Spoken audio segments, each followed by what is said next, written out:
সর্বশেষ যে লোকটা জান্নাতে যাবে তাকে আল্লাহ তাআলা জাহান্নামের আগুনে পোড়াতে পোড়াতে ছাই বানিয়ে ফেলবে।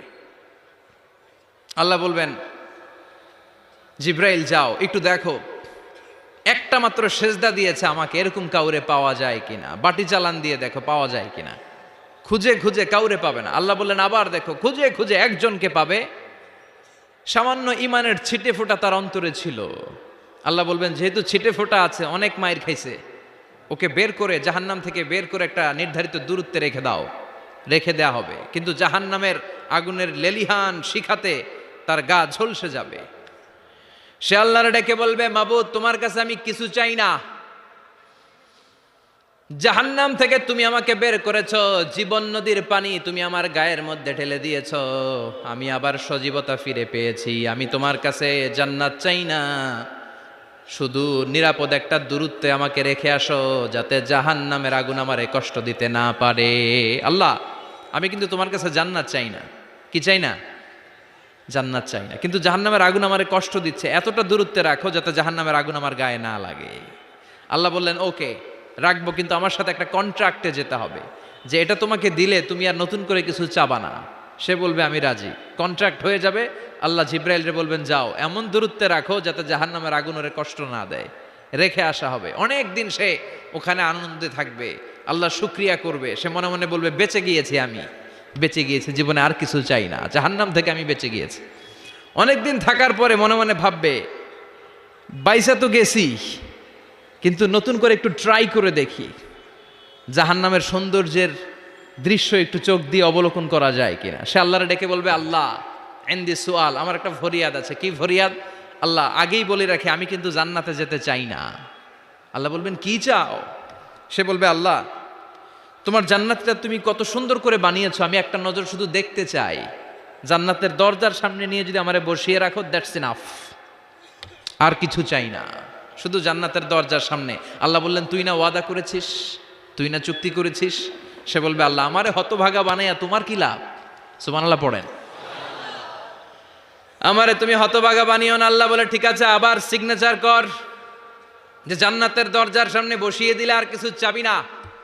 সে সিগনেচার করে বলে আমি চাবো না। আল্লাহ বললেন জিব্রাইল বেচারারে ধরে জান্নাতের গেটের সামনে বসায় দে। এবার জান্নাতের গেটের সামনে বসে বসে জান্নাতের সৌন্দর্য দেখা শুরু করবে। সুবহানাল্লাহ। এমন সৌন্দর্য যেটা চোখ দিয়ে কেউ দেখে নাই, কান দিয়ে শোনে নাই। ওই সৌন্দর্য চোখে দেখে, কান দিয়ে আওয়াজ শোনে, মাগার ভোগ করতে পারে না। অন্তরে জ্বালা আছে না নাই? এয়ার কন্ডিশনের রুমে ঢুকতে না পারলেও, এয়ার কন্ডিশনের রুমের দরজার বাইরে দাঁড়ালো, এয়ার কন্ডিশনের রুমের একটা ঠান্ডা বাতাস গায়ে লাগে না? কথা বলেন তো। ও যখন জান্নাতের দরজার সামনে দাঁড়াবে, ওর গায়েও এরকম জান্নাতের ঠান্ডা বাতাসের হিমেল ছোঁয়া গাটাকে শীতল করে দিবে। ওই শীতল হয়ে যাওয়ার পরে আর তো সহ্য হবে না, আবার আল্লাহরে ডাকবে। মনে মনে ভাববে আর একটু ট্রাই করি না, দোষ কি, আস্তে আস্তে অনেক দূর তো আগাইছি। সুবহানাল্লাহ কইবেন না? এবার আল্লাহরে বলবে আল্লাহ ইনদি সুআল, আল্লাহ তুমি যদি কোনো বিষয়ে নতুন করে ডিসিশন নাও, তোমারে জিজ্ঞেস করার মতো কি কেউ আছে? আল্লাহ বলে না, আমি তো সব রাজার বড় রাজা, মহারাজা, আমার উপরে তো কারো কথা চলে না। ওই হতভাগা লোকটা বলবে আল্লাহ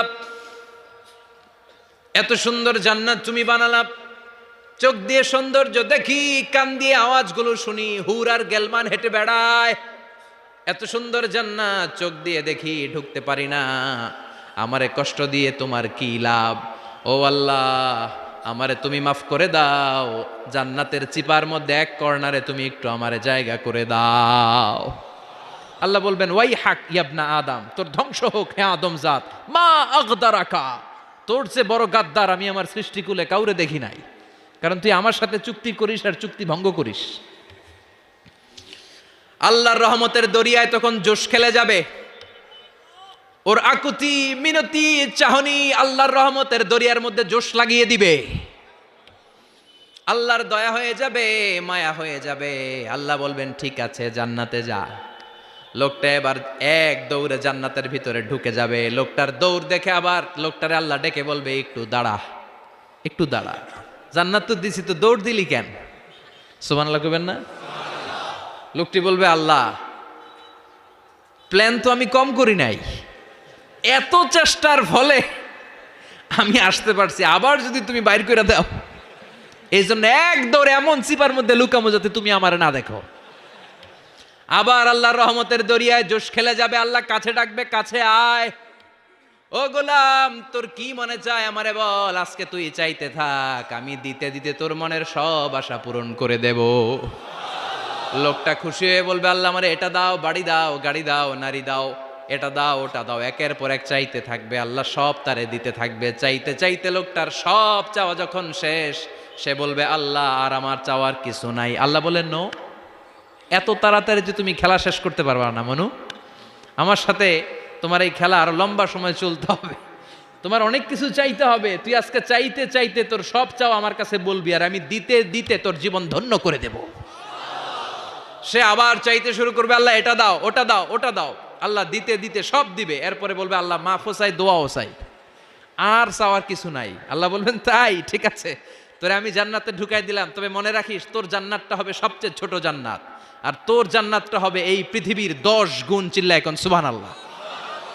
বুখারীর বর্ণনা, আখিরু মান দাখালাল জান্নাহ, যে লোকটা সর্বশেষ অনেক মাইর খাইয়া রিমান্ডে থাকার পরে জান্নাতে ঢুকবে, তার জান্নাতটা যদি পৃথিবীর 10 গুণ হয়, তাহলে আমাদের সবাইরে ফেরদাউসে ঢুকাতে আল্লাহর কোনো সমস্যা আছে? চিল্লায় বলেন, সমস্যা আছে? এজন্য আমরা আল্লাহর কাছে কোন জান্নাত চাই? কথা বলেন।